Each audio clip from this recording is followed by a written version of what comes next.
दोस्तों आज के वीडियो में हम बात करेंगे कि दुबई में हम कंपनी कैसे छोड़ें, दुबई में जॉब कैसे फाइंड आउट करें, दुबई में लेबर की सैलरी क्या होती है, दुबई में हम सही तरीके से कैसे ट्रैवल करें और क्या ट्रैवलिंग अपडेट है। तो ये कुछ 4-5 पॉइंट्स है जिसके ऊपर आज की इस वीडियो में हम पूरा डिस्कस करने वाले हैं। तो अगर आप दुबई काम करने जाने का प्लान कर रहे हो तो आप इस वीडियो को पूरा देखो, या फिर दुबई घूमने के लिए जा रहे हो तो भी आप इस वीडियो को देखो।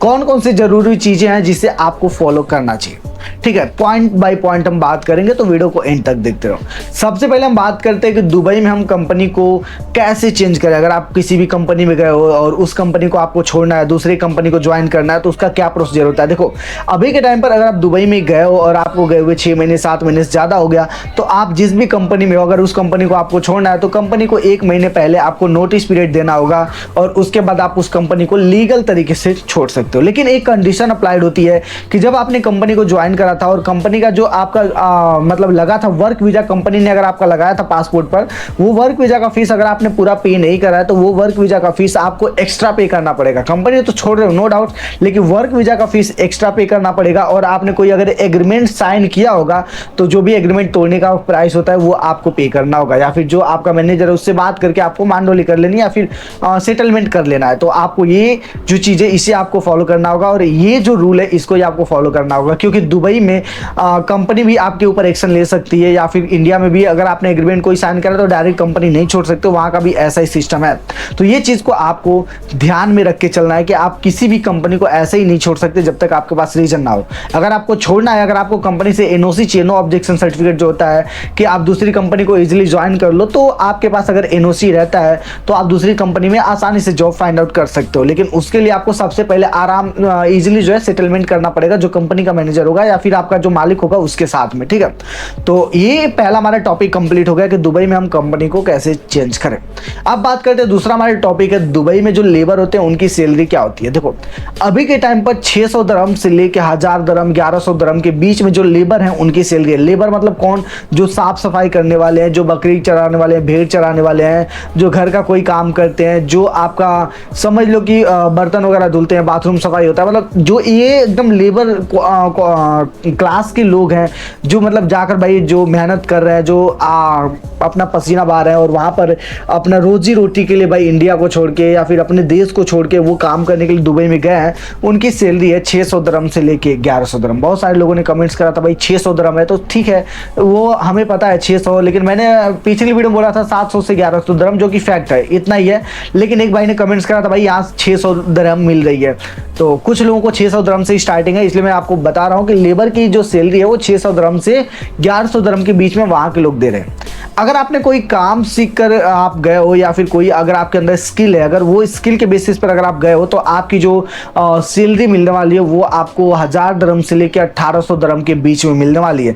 जैसे टाइल्स का काम, टाइल्स पत्थर हो गया, प्लम्बरिंग का काम हो गया, मेशन का काम हो गया, प्लास्टर का काम हो गया, अगर ये सारे काम अगर आप सीख कर गए हो तो आपका 1100 दरहम से लेकर आपका 2000 दरहम के बीच में आपको सैलरी मिलने वाला है, जो कि अच्छा अमाउंट होता है। अब हमारा ये टॉपिक भी कंप्लीट हो गया सैलरी का। अब हम बात करते हैं मेन कि ट्रैवलिंग अगर हम करते हैं तो क्या दिक्कत आती है, और इंडिया से अगर हमें जाना है दुबई में वाकई तो क्या क्या हमें परेशानी झेलना पड़ सकता है, और हमें कौन सी प्रॉब्लम का सामना करना पड़ सकता है और कौन सी प्रॉब्लम के लिए क्या सॉल्यूशन है, ठीक है। सबसे पहले कि अगर आप दुबई जाना चाहते हो तो आपके पास वीज़ा होना चाहिए।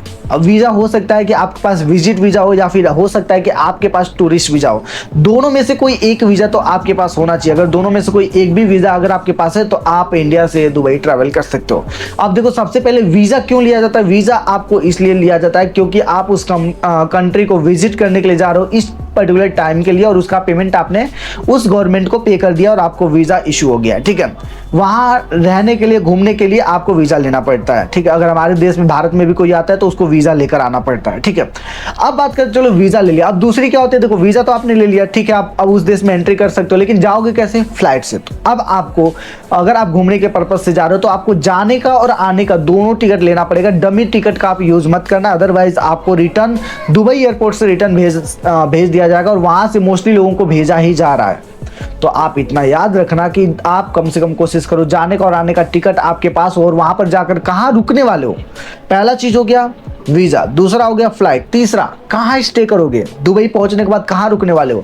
तो कोई ऐसे आपकी पहचान का होना चाहिए दुबई में जिसके आप स्टे करने वाले हो, उसका एड्रेस या फिर उसका डॉक्यूमेंट आपके पास होना चाहिए जिसे आप वहाँ पर दिखा पाओ जब आप एयरपोर्ट पर जाओ तो। या फिर आपको जितने टाइम के लिए जा रहे हो आपको दिखाना पड़ेगा कि आप यहाँ घूमने जाने वाले हो, यहाँ पर आपने होटल बुकिंग करके रखा है, तो आपको वो सारी चीज़ें भी दिखाना पड़ेगा, तब जाकर ही आपके प्रॉब्लम का सोल्यूशन मिलेगा, तब जाकर कहीं ईजिली आप इंडिया से जो है आप दुबई के अंदर जा सकते हो।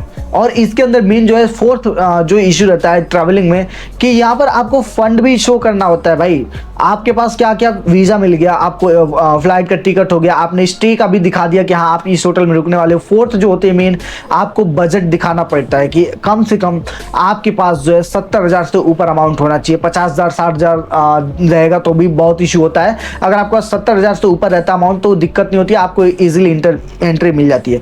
अब ये अमाउंट क्यों रखा गया, देखो आप जो वहाँ जा रहे हो विजिट वीज़ा पर या फिर टूरिस्ट वीज़ा पर, अगर आप घूमने के लिए जा रहे हो, अगर आपके पास इतने पैसे नहीं है तो आप कैसे घूमेंगे। तो कुछ होती है इंक्वायरी जो चेक करा जाता है और इतना बोला जाता है कि रखा जाता है कि आपको इतना फंड जो है लेकर ही आना पड़ेगा तब जाकर ही आपको एंट्री मिलेगी। तो इस वजह से भी कुछ लोगों को जो है वहाँ से डिपोर्ट करा गया है। तो आपके साथ ऐसा ना हो, तो आप फंड अपने पास रखो, और चाहे आप क्रेडिट कार्ड के थ्रू उन्हें दिखाओ या फिर आपके पास कैश हो या फिर आपके पास डॉलर हो, जैसे भी अगर आपको उन्हें दिखाना हो आप उन्हें दिखाओ, तब जाकर आपको वहाँ पर एंट्री मिलेगी। तो ये सबसे बड़ी प्रॉब्लम थी बहुत सारे लोगों को। और एक चीज़, एक अपडेट आया था जिसे मुझे आपको बताना चाहिए कि अगर आप दुबई में जॉब करने के लिए गए हो, अगर आपने इंश्योरेंस अब तक अभी नहीं कराया है तो अब आपको कंपनी इंश्योरेंस करा के देगी, क्योंकि दुबई लेबर लॉ के हिसाब से अभी वहाँ की सरकार ने इशू किया है कि अब जो है जितने भी एम्प्लॉयर है जो बाहर के देश से गए वहाँ पर, उनका जो सारा का सारा इंश्योरेंस है वो जो है अब कंपनी कराएगी। अगर आप उस किसी भी कंपनी में काम कर रहे हो, अगर आपने इंश्योरेंस नहीं कराया है तो आप बात करो मैनेजर से, उन्हें बताओ कि आप हमारा इंश्योरेंस करा दो, यहाँ की गवर्नमेंट ने ऐसा ऐसा प्लान किया है, तो आप उन्हें बताओ। अगर वहाँ से हेल्प नहीं मिलती है तो आप डायरेक्ट जो वहाँ पर मुहर्रे बनाया गया जो लेबर लोगों की हेल्प के लिए, जो दूसरे देश से वहाँ पर काम करने के लिए गए उनके लिए बनाया गया, तो आप मुहर्रे में कॉल करके पता कर सकते हो और वहाँ से आपको हेल्प किया जाएगा। तो इस तरीके का आप यूज़ कर सकते हो। ऐसे ही बहुत सारे इशू रहते हैं, ठीक है। अब हमारी जो नेक्स्ट सबसे लास्ट वाली टॉपिक आती है, जो मैंने बोला था वीडियो में मैं आपको बताऊंगा, वो है कि हम दुबई में जॉब कैसे फाइंड आउट करें। ये हमारी लास्ट टॉपिक होने वाली है और मैं आपको बताऊंगा। सबसे पहले तो दुबई की बहुत सारी वेबसाइट है जहाँ पर जाके आप अप्लाई कर सकते हो, या फिर आपको एकदम जेन्युइन सोर्स चाहिए तो आप लिंक्डइन का यूज करो, क्योंकि लिंक्डइन के ऊपर जो बहुत बड़े बड़े अकाउंट्स होते हैं, जैसे कंपनी का एचआर हो गया, कंपनी के मालिक हो गए, वो कंपनी जो टॉप की लेवल की होती है, वो सारे की सारी आपको वहीं पर मिलने वाले लिंक्डइन पर, और वहीं से आपका वीडियो कॉल के थ्रू इंटरव्यू होगा। आप सबसे पहले तो आपको उन्हें अप्रोच करना है कि आपको इस जॉब को अप्लाई करना है। अप्लाई करने के लिए आपको सीवी कवर लेटर होना चाहिए, तो आप कहीं से भी बनवा लो, उसके बाद जॉब को अप्लाई करो। उसके बाद जैसे आपका सिलेक्शन, आपका सीवी सेलेक्ट हो जाता है, आपका रिज्यूमे सेलेक्ट हो जाता है, तो उसके बाद वो आपसे कॉल करके वीडियो कॉलिंग के थ्रू आपका इंटरव्यू लेंगे और बाकी का प्रोसेस आपका शुरू होगा। तो वो जैसे प्रोसेस आपका कंप्लीट होगा वीडियो कॉलिंग के थ्रू, अगर आप सक्सेसफुली आपको जो है जॉब लग जाती है तो वो वहां से आपको ऑफर लेटर भेजेंगे, और उस ऑफर लेटर के बिहाफ पर आप वर्क वीजा के लिए अप्लाई कर सकते हो, और आपको वहां पर जो कंपनी का डिटेल है वो सारा सारा फिल करके आप अपना वर्क वीजा इशू करवा सकते हो। ये वर्क वीजा कैसे आपको मिलेगा, सारा सारा आपको कंपनी जो रहेगी वो आपको गाइड कर देगी, बता देगी जब आपका जॉब लगेगा। तो अगर आप सारी चीजों को फॉलो करते हो तो इजीली आपको जो है दुबई के अंदर जॉब मिल सकता है। उम्मीद है कि आपको वीडियो पसंद आएगा। चैनल पर पहली बार आए तो चैनल को आप सब्सक्राइब करो। बाकी हम आपसे मिलते किसी और नए वीडियो में किसी और नए अपडेट के साथ।